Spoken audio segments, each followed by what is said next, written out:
may never wear it, but she save it so our babies will be flyer than their parents. And her pistol go.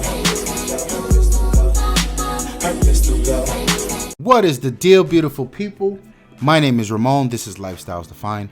Welcome to another episode of AMA. How this works is you ask your questions in the comments section below, and we will get back to you in an upcoming video. Today's question comes from David L Sumner. What's good, sir?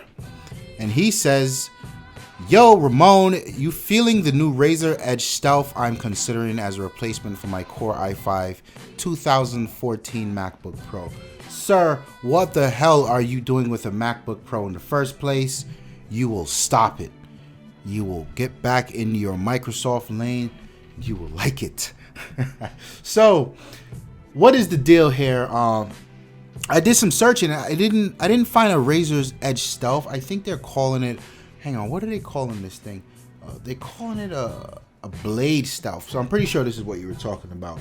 This thing is dope. First of all, I have been a huge fan of Ultrabooks from day one, right?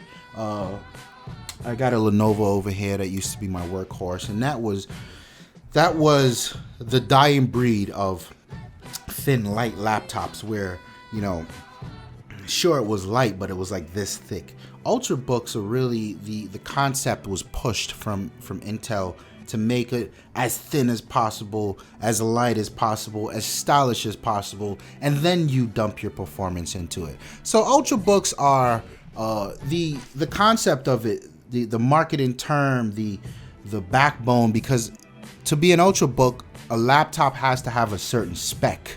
And all of that, it's come a long way, and I think it's something that's still pretty dope. Of course, Apple doesn't call it Ultrabooks, they call it MacBook Airs.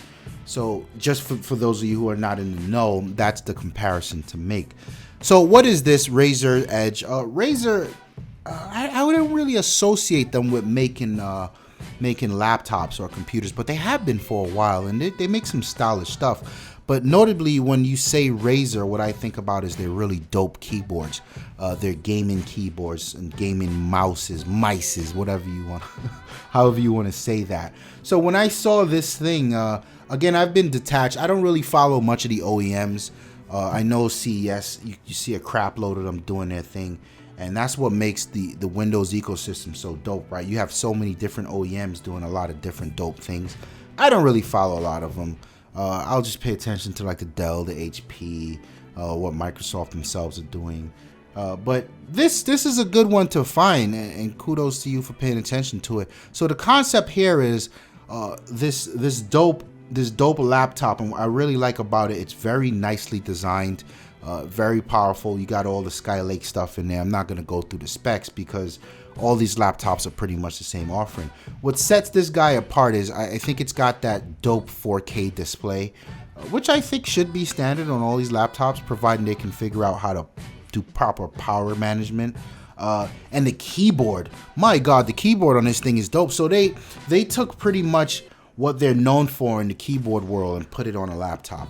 And you have, each key can be independently lit to a different color, and it supports up to like 9 million colors or some craziness like that. So these colors can also interact with software, with different applications or games. So for instance, they mentioned a scenario where you're playing Call of Duty, you're taking damage, the keyboard flickers a different color. Like, that gives you this type of immersion, and I think that's super dope.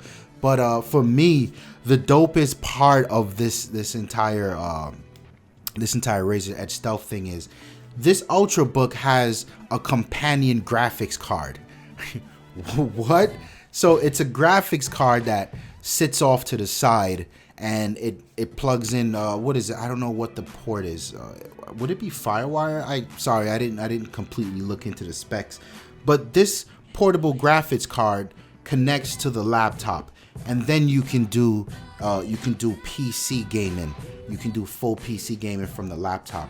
Now, what's dope about that is in the housing of that docking station is an actual full-size graphics card. Now, I didn't dig deep enough to find out if this is something where you can swap the graphics card later and upgrade it, and I don't see why not, because from the looks of the housing when they pull it out, you absolutely can.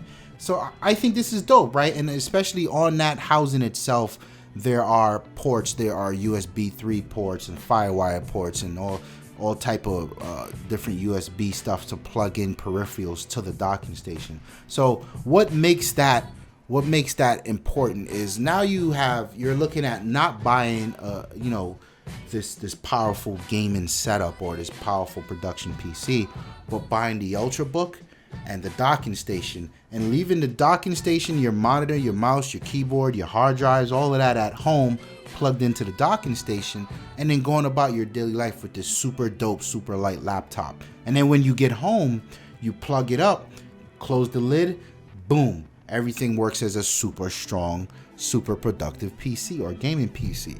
I think that's dope. I mean, that's it. I think it's a dope concept, and I really like where this is going. I think there's another company out there who's doing something similar to it.